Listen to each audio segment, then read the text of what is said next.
Hello बच्चों, स्वागत है आप सबका हमारे इस नए लेक्चर में पॉलिनोमियल्स के। और बच्चों, आपको ये याद ही होगा कि हम पॉलिनोमियल्स के अभी तक 2 लेक्चर देख चुके हैं, जिसमें हमने कुछ बेसिक्स देखे हैं और कुछ सॉल्व्ड एग्जाम्पल देखे हैं। हमने ये देखा है कि डिग्री ऑफ अ पॉलिनोमियल क्या होता है, क्लासिफिकेशन पॉलिनोमियल का किस तरीके से होता है, जब नंबर ऑफ टर्म्स के तरीके से हम क्लासीफाई करते हैं तो मोनोमियल, बाइनोमियल, ट्राइनोमियल है। अगर हम डिग्री के हिसाब से इसे क्लासीफाई करें तो हमारे पास आ जाता है लीनियर, क्वाड्रेटिक, क्यूबिक, और फिर कोफिशिएंट्स क्या होते हैं, टर्म्स क्या होते हैं। ये तमाम चीज़ें हमने पॉलिनोमियल्स में अभी तक पढ़ी है। आज का लेक्चर बहुत ही अमेजिंग लेक्चर है, क्योंकि आज हम एक्सरसाइज 2.1 स्टार्ट करने वाले हैं, जिसमें कि हम इन सारी चीज़ों का एप्लीकेशन देखेंगे। तो चलिए स्टार्ट करते हैं अपना आज का लेक्चर। सो बच्चों, एक्सरसाइज 2.1 में मैं यहाँ पे हेडिंग डाल देता हूँ। आज हमें बनाना है एक्सरसाइज 2.1 में। आपको सारे सवाल करवाऊंगा, एंड इन केस अगर आपको फिर भी कोई डाउट रह जाता है तो आप बिल्कुल कमेंट्स में पूछ सकते हैं। अब देखिए बच्चों, हमारे पास जो पहला सवाल है एक्सरसाइज 2.1 का क्वेश्चन नंबर 1, उसमें बोला जा रहा है which of the following expressions are polynomials in one variable and which are not. मतलब मैं यहाँ पर आपको कुछ पॉलिनोमियल्स के कुछ एक्सप्रेशन में लिखूंगा, आपको बताना है कि इनमें से कौन कौन पॉलिनोमियल है वन वेरिएबल में और कौन कौन नहीं है। ठीक है, आपको ये बताना है। अब इसमें पहला वाला जो बच्चों फर्स्ट वाला पार्ट है वो दिया हुआ है 4x² minus 3x plus 7, 4x² minus 3x plus 7। अब ये जो एक्सप्रेशन, क्या ये पॉलिनोमियल एक्सप्रेशन है? तो सबसे पहले आपको कैसे ऑब्जर्व करना है कि यहाँ पर जहां जहां भी वेरिएबल है, क्या वेरिएबल के पावर में होल नंबर है? हाँ, पावर में होल नंबर है। इसका पावर 1 है, इसका पावर 2 है, तो ये पॉलिनोमियल एक्सप्रेशन है। और पूरे में सिर्फ एक ही वेरिएबल है। कौन सा वेरिएबल है? x है। अकेला वेरिएबल एक ही है जो x है। तो this is a polynomial expression in one variable. बिल्कुल सही है, बिल्कुल सही है। ठीक है, फिर सेकंड वाले पार्ट में हमारे पास क्या लिखा है? सेकंड हमको दिया हुआ है y² plus under root of 2, y² plus under root of 2। क्या ये एक पॉलिनोमियल एक्सप्रेशन है? तो हाँ, बिल्कुल ये भी है, क्योंकि इसमें वेरिएबल क्या है? वेरिएबल y है, और ये जो वेरिएबल है इसके पावर में क्या है? होल नंबर है। तो वेरिएबल है, वेरिएबल एक ही है और उसके पावर में होल नंबर है। इसका मतलब ये भी एक पॉलिनोमियल एक्सप्रेशन है वन वेरिएबल में। ठीक है ना।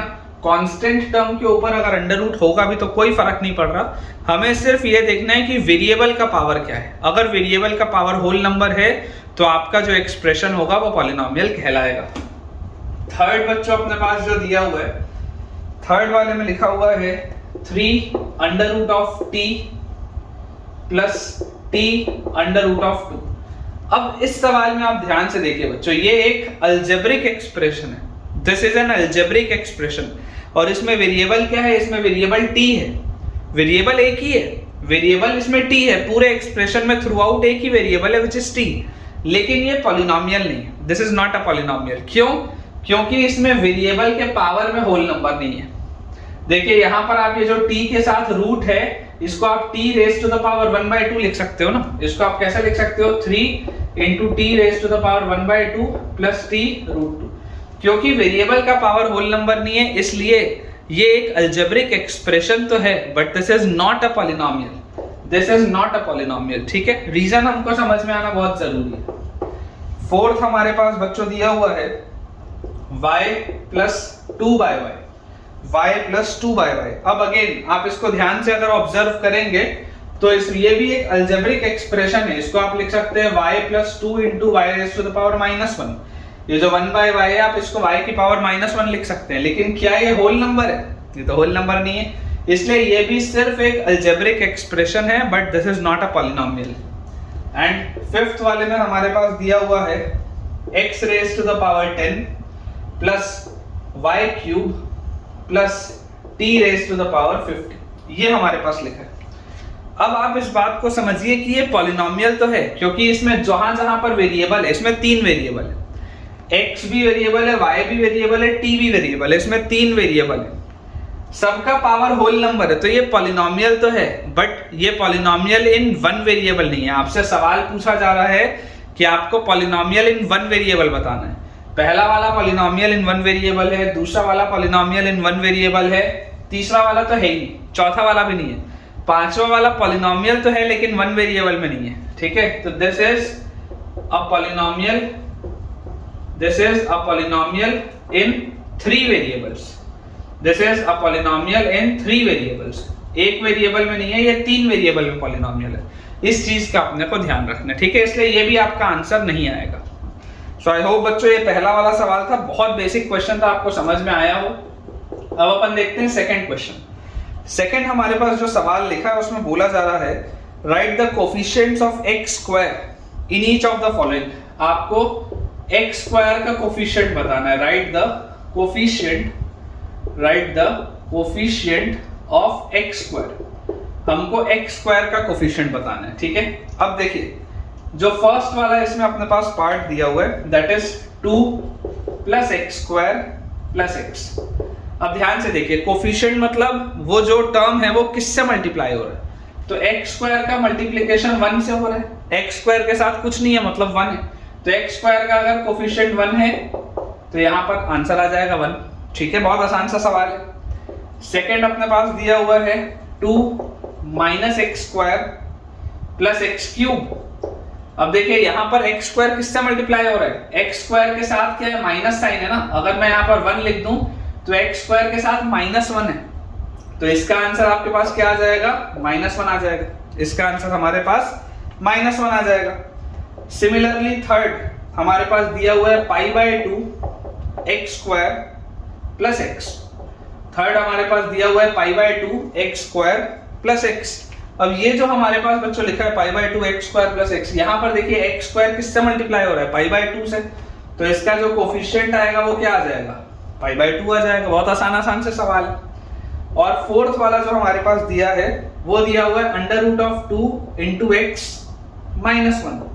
अब इसमें बच्चा कई बार कंफ्यूज हो जाता है, तो आप बेटा इस बात को समझिए कि आपसे पूछा जा रहा है किसका कोफिशिएंट, एक्स स्क्वायर का कोफिशिएंट।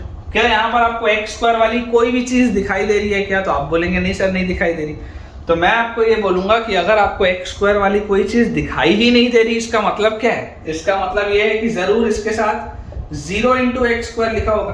वो पूरी चीज 0 हो जा रही होगी तभी तो नहीं दिख रही, ठीक है। तो ऐसे वाले केस में जिसमें वो टर्म ही नहीं है, 100% उसका कोफिशिएंट क्या होगा, 0 होगा, तभी तो वो टर्म गायब हो गया।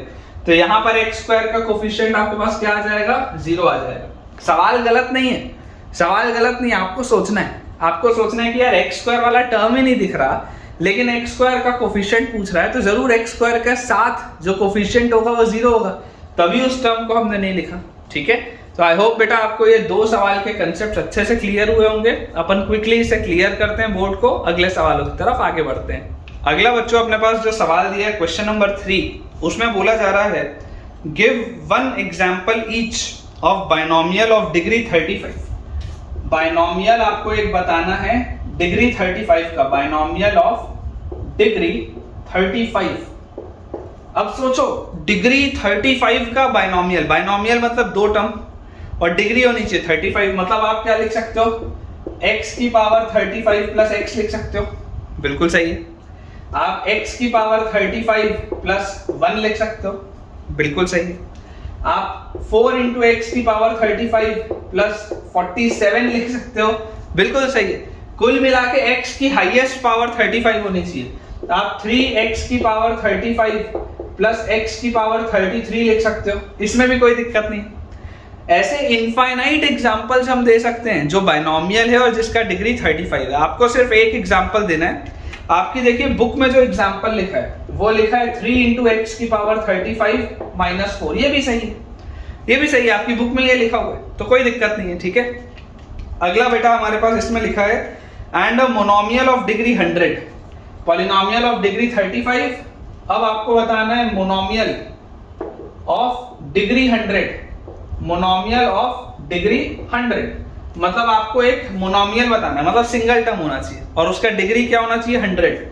तो यार आप सिंपल x की पावर 100 लिख लो, 3x की पावर 100 लिख लो, 4x की पावर 100 लिख लो, सब तो मोनोमियल है, सब में तो एक ही टर्म है और इनका डिग्री क्या है, 100। आपकी बुक में जो एग्जांपल दिया हुआ है वो दिया हुआ है √2 into y raise to the power 100, ये भी सही है। मैं वेरिएबल x मान रहा था, बुक में वेरिएबल y है, कोई दिक्कत नहीं है तो मोनोमियल ही, डिग्री तो 100 ही है, ठीक है। बहुत आसान से सवाल है, इसके इनफाइनाइट आंसर्स हो सकते हैं, इसलिए ऐसे सवाल जनरली स्कूल एग्जाम्स में नहीं आते, ठीक है। इसके बाद क्वेश्चन नंबर 4, क्वेश्चन नंबर 4 में बच्चों आपको बताना है right the degree of each of the following polynomials. आपको डिग्री बतानी है। मैं आपको कुछ पॉलिनोमियल के एक्सप्रेशंस दूंगा, आपको उसकी डिग्री बतानी है, ठीक है। हमारे पास जो फर्स्ट पार्ट है हमारे पास 5x cube plus 4x square plus 7x। अब देखिए ये एक ट्राइनोमियल है और उसके साथ साथ ये एक क्यूबिक भी है। ये क्यूबिक क्यों है? क्योंकि इसका हाईएस्ट पावर है 3, तो इसकी जो डिग्री आएगी आपके पास दैट विल बी 3। जो हाईएस्ट पावर होता है पॉलिनोमियल एक्सप्रेशन में उसको डिग्री बोलते हैं। वेरिएबल का जो भी हाईएस्ट पावर होगा, तो इसका आंसर आ जाएगा 3, बिल्कुल सही। सेकंड हमारे पास लिखा हुआ है 4 minus Y square. 4 minus Y square, अगर ये हमारे पास लिखा है, आप देखिए ये एक बाइनोमियल है, ये एक बाइनोमियल है क्योंकि इसमें दो टर्म्स हैं और इसकी डिग्री क्या है? तो इसकी डिग्री है हमारे पास 2। इसकी डिग्री हमारे पास है 2। क्यों? क्योंकि इसमें वेरिएबल का हाईएस्ट पावर 2 है। बेहद आसान सवाल, ठीक है। कंसेप्ट्स आपके क्लियर होने चाहिए बच्चों। अच्छे सवाल भी मैं कराऊंगा। अगर आप चाहते हैं कि मैं आर डी शर्मा भी कराऊं आपको और भी रेफरेंस बुक्स कराऊं, तो आप कमेंट्स में मुझे बताइए, मैं वो भी आपको कराऊंगा। लेकिन पहले हमको कंसेप्चुअली स्ट्रांग होना जरूरी है। थर्ड पार्ट हमारे पास दिया है 5t minus under root 7। 5t minus under root 7। अब देखिए ये जो एक है ये बाइनोमियल है, इसमें दो टर्म्स हैं। इसमें वेरिएबल क्या है? इसमें वेरिएबल है t, ठीक है। और क्योंकि इसका हाईएस्ट पावर 1 है, इसलिए एक लीनियर पॉलिनोमियल है। इसका डिग्री आपके पास आ जाएगा 1। इसका डिग्री आपके पास आ जाएगा 1 क्योंकि वेरिएबल का highest power is 1। And similarly last हमारे पास है 3। अब सिर्फ 3 लिखा है। अब अगर सिर्फ 3 लिखा है मतलब सबसे पहले तो मोनोमियल है, पहली बात। अब उसके बाद ये एक कांस्टेंट नंबर है, तो कांस्टेंट नंबर है तो आप इसके साथ क्या लिख सकते हैं? x की पावर 0 लिख सकते हैं। और अगर आपने यहाँ पर x की पावर 0 लिखा है, इसका मतलब इसकी डिग्री क्या हो जाएगी? इसकी डिग्री आ जाएगी 0। ये मैंने आपको रिमार्क में भी लिखाया है कि जो नॉन जीरो कांस्टेंट पॉलिनोमियल्स होते हैं उनकी डिग्री 0 होती है, ठीक है। तो इसकी डिग्री आपके पास आ जाएगी 0, विच इज करेक्ट। अब बच्चों लास्ट क्वेश्चन है एक्सरसाइज 2.1 का, आखिरी सवाल है। क्वेश्चन नंबर 5 हमारे पास, classify the following as linear, quadratic and cubic. आप देख रहे होंगे अभी तक जो हमने चारों सवाल किए उसमें हम एप्लीकेशन ही पढ़ रहे हैं उन सारी चीजों का जो हम पिछले 2 लेक्चर से पढ़ रहे थे। तो अब मैं आपके लिए कुछ एक्सप्रेशंस लिखूंगा, आपको बताना है कि ये लीनियर है, क्वाड्रेटिक है या क्यूबिक है, ठीक है। पहला हमारे पास है x square plus x. First is x square plus x. Degree इसकी आपको 2 दिखाई दे रही है, डिग्री इसकी 2 है, मतलब दिस इज अ क्वाड्रेटिक। कोई डाउट ही नहीं बच्चों, this is a quadratic. Degree देख के हम बताते हैं whether it is linear, quadratic और क्यूबिक। तो पहला वाला आ जाएगा हमारे पास क्वाड्रेटिक। दूसरा हमारे पास है x minus X cube. x minus X cube, variable का हाईएस्ट पावर है 3, हाईएस्ट पावर 3 है, इसका मतलब this will be a cubic. Third हमारे पास बच्चों दिया हुआ है y plus Y square plus 4। y plus Y square plus 4। Clearly आप देख सकते हैं इसमें वेरिएबल का हाईएस्ट पावर 2 है, इसका मतलब again this is a quadratic. Variable का पावर देखेंगे और हम बताएंगे whether it is linear, quadratic और क्यूबिक। फोर्थ हमारे पास बच्चों दिया हुआ है 1 प्लस एक्स। 1 प्लस एक्स, जरा सोच के देखिए, वेरिएबल का हाईएस्ट पावर 1 है, इसका मतलब this is a linear equation. This is a linear equation, कोई दिक्कत की बात नहीं। इसके बाद फिफ्थ हमारे पास बच्चों इसमें दिया हुआ है 3t। वेरिएबल इसमें t है, मोनोमियल है। 3t वेरिएबल का हाईएस्ट पावर क्योंकि 1 है, इसका मतलब ये भी एक लीनियर पॉलिनोमियल है। बहुत आसान सा सवाल। सिक्स्थ हमारे पास दिया हुआ है r स्क्वायर। इसमें वेरिएबल जो है वो r है, ठीक है। और क्योंकि वेरिएबल का हाईएस्ट पावर 2 है, इसका मतलब this is a quadratic. This is a quadratic, कोई दिक्कत की चीज नहीं है। एंड लास्ट बच्चों हमारे पास जो सवाल दिया हुआ है एक्सरसाइज 2.1 में, क्वेश्चन नंबर 5 का last part which is 7th part, उसमें दिया हुआ है 7x क्यूब। क्योंकि ये वेरिएबल का हाईएस्ट पावर 3 है, दिस इज अ क्यूबिक। तो बहुत आसान सी चीज है ना यार, अब इसमें कोई डाउट थोड़ा ना आना चाहिए। ये तो मतलब 1 मार्कर एकदम आसान से सवाल है। बच्चे बोलते हैं सब डिफिकल्ट लगता है, क्यों डिफिकल्ट लगता है आई डोंट नो, लेकिन मेरे हिसाब से तो बेटा this is very easy, very trivial, और ये आप सबको आना ही चाहिए, इसी से आपकी स्कोरिंग इंप्रूव होगी। अब इसके बाद बच्चों हम आगे चलते हैं सॉल्व्ड एग्जांपल 2 की तरफ, ठीक है। सॉल्व्ड एग्जांपल 2 की तरफ हम आगे बढ़ते हैं। एक्सरसाइज 2.1 हमने कंप्लीट कर ली है। सॉल्व्ड एग्जांपल 2 आपको बोलता है find the value of each of the following polynomials at the indicated value of variables. मतलब कि आपको कुछ पॉलिनोमियल एक्सप्रेशन दिए होंगे और आपको वेरिएबल की एक पर्टिकुलर वैल्यू दी होगी और आपको बोला जाएगा कि आप उस वैल्यू पर उस पॉलिनोमियल का वैल्यू निकालिए। क्या सवाल का मतलब है मैं आपको समझाता हूं। मैं यहाँ पे लिख देता हूं, देखिए फाइंड द वैल्यू ऑफ, मेरे साथ साथ बच्चों लिखते चलिएगा क्योंकि मैं आपको बोलता ही हूं कि अगर आप मेरे लेक्चर्स देख रहे हैं तो आपको एनसीईआरटी खोलने की भी जरूरत नहीं है, स्कूल के होमवर्क की भी टेंशन नहीं है, सब कुछ हो जाएगा। Find the value of each of the following, find the value of each of the following, find the value of each of the following polynomials, find the value of each of the following polynomials at the indicated value of variables, at the indicated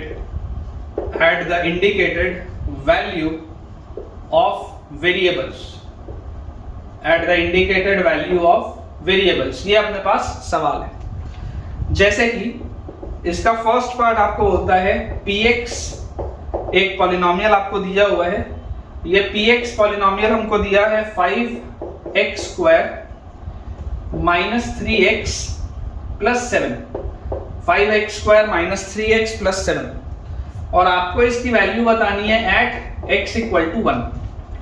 अब आप सोच के देखिए, आप जैसे जैसे x बदलते जाएंगे ये पॉलिनोमियल की वैल्यूज बदलती जाएंगी। बहुत सीधी सी बात है, मैं x की वैल्यू 0 रखूंगा तो इसका आंसर 7 आएगा, क्योंकि x को जैसे मैं 0 रखूंगा ये और ये 0 हो जाएगा, आंसर 7 आ जाएगा।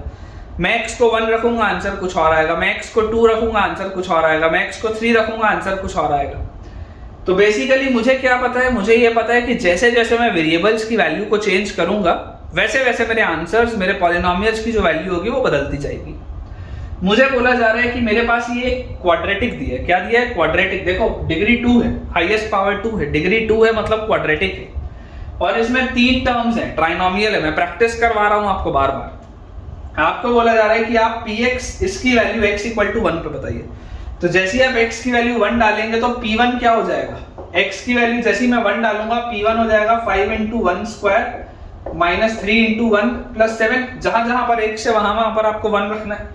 तो हमारे पास वैल्यू क्या आ जाएगी, 5 माइनस 3 प्लस 7, तो 5 प्लस 7 12 माइनस 3। यार इसका आंसर तो 9 आ गया, एकदम सिंपल, कोई मेहनत है क्या इसमें, एकदम आसान सी चीज है। ठीक है, आंसर विल बी 9, वैल्यू इसकी क्या आ जाएगी 9। सेकंड हमारे पास दिया हुआ है QY, आपके पास एक पॉलिनोमियल है QY which is 3y cube minus 4y plus under root of 11, 3y cube minus 4y plus under root of 11 और आपको इसकी वैल्यू बतानी है एट y इक्वल टू 2। आपको इसकी वैल्यू बतानी है at y equal to 2। Clearly ये क्यूबिक है, ट्राइनोमियल है, 3 टर्म्स हैं और ये क्यूबिक है क्योंकि वेरिएबल का हाईएस्ट पावर 3। मुझे अगर y इक्वल टू 2 पर इसकी वैल्यू बतानी है तो जहां जहां पर y है वहां पर मैं 2 लिख दूंगा। तो Q2 की वैल्यू क्या आ जाएगी, 3 इंटू 2 का cube minus 4 into 2 plus under root of 11। तो यहां से बच्चों आपके पास देखिए क्या आ जाएगा, 2 का क्यूब क्या होता है, 2 का क्यूब होता है 8, 8 इंटू 3 होता है 24। यहां पर मैं लिख देता हूं Q2 की वैल्यू हमारे पास आ जाएगी 24 माइनस 4 इंटू 2 होता है 8 और प्लस अंडर रूट ऑफ 11। आप सब जानते हैं कि अंडर रूट वाले टर्म्स अलग ही होते हैं, इररेशनल टर्म्स को मैं रैशनल के साथ ऐड तो कर नहीं सकता, नंबर सिस्टम में हमने पढ़ा है। तो 24 में से 8 गया तो answer will be 16 plus under root of 11, ये आपका आंसर आएगा। इसको फर्दर सिंप्लीफाई करना बिल्कुल भी पॉसिबल नहीं है, दिस इज द आंसर। और फाइनली बच्चों जो लास्ट पार्ट है इस सवाल का, उसमें आपको थर्ड पार्ट में दिया हुआ है, थर्ड पार्ट इसी क्वेश्चन का है pt, एक पॉलिनोमियल है जिसमें वेरिएबल है t। pt आपके पास बच्चों दिया हुआ है 4t plus 5t cube minus t square plus 6। ये आपके पास एक पॉलिनोमियल है और आपको इसकी वैल्यू बतानी है at t equal to a। आपको इसकी वैल्यू बतानी है at t equal to a, जहां पर a कोई भी एक कांस्टेंट होगा, ठीक है ना, a will be any constant. अब देखिए बच्चे इसमें कंफ्यूज हो जाते हैं। बच्चों कंफ्यूज होने की बात नहीं है, जो आप इसमें कर रहे हैं वही आपको उसमें करना है। आपको अगर t इक्वल टू a पर इसकी वैल्यू बतानी है, मतलब बहुत सिंपल सी बात है, जहां जहां पर t दिख रहा है वहां पर आप a रखेंगे। जैसे आप यहाँ पर कर रहे थे, जहां जहां पे y था आपने वहां पर 2 रखा, जहां जहां पर x था वहां पर आपने 1 रखा। तो जहां जहां पर t है वहां पर अगर मैं a रखूंगा तो मेरे पास आंसर आ जाएगा 4a plus 5a cube minus a square plus 6। जरूरी थोड़ा है कि हर चीज सिंप्लीफाई हो, इसको मैं सिंप्लीफाई नहीं कर सकता, जैसे इसको मैं इस स्टेप के बाद सिंप्लीफाई नहीं कर सकता था, ये वाली चीज पूरी सिंप्लीफाई होके 9 आ रही थी, ये वाली चीज को सिंप्लीफाई करना और अब पॉसिबल नहीं है। This is the last step. ठीक है, तो हमारे पास आंसर क्या आ जाएगा, हमारा आंसर विल बी 4। एक सेकंड बेटा, मैंने ना शायद थोड़ा सा सवाल गलत लिख दिया है, इसको आप यहाँ पर t raise to the power 4 कर दो, तो अगर यहाँ पर t raise to the power 4 आप करोगे तो यहाँ पर a raise to the power 4 आ जाएगा। ठीक है, ऐसा हो जाएगा। तो answer will be 4a raise to the power 4 plus 5a cube minus a square plus 6। बिल्कुल सही। तो ठीक है बच्चों, विद दिस हम अपने आज के लेक्चर के एंड पे पहुंच चुके हैं। मुझे पूरी उम्मीद है कि आपको आज का लेक्चर बहुत बढ़िया से समझ में आया होगा। एक्सरसाइज 2.1 में अब आपका और कोई भी डाउट पेंडिंग नहीं होगा, और अगर अभी भी कोई डाउट आपका रह गया हो तो कोई घबराने की बात नहीं है, कमेंट सेक्शन में आप मुझसे डाउट्स अपने पूछ सकते हैं। अगर आपको आज का लेक्चर अच्छा लगा है तो इस वीडियो को लाइक करें, चैनल को सब्सक्राइब करें, और अपने सारे फ्रेंड सर्कल में जितने भी क्लास 9th और 10th के स्टूडेंट्स को आप जानते हैं उन सब से इस चैनल को, इस वीडियो को रेफर करें, ताकि उन सब की पढ़ाई बहुत बढ़िया तरीके से हो पाए। Thank you.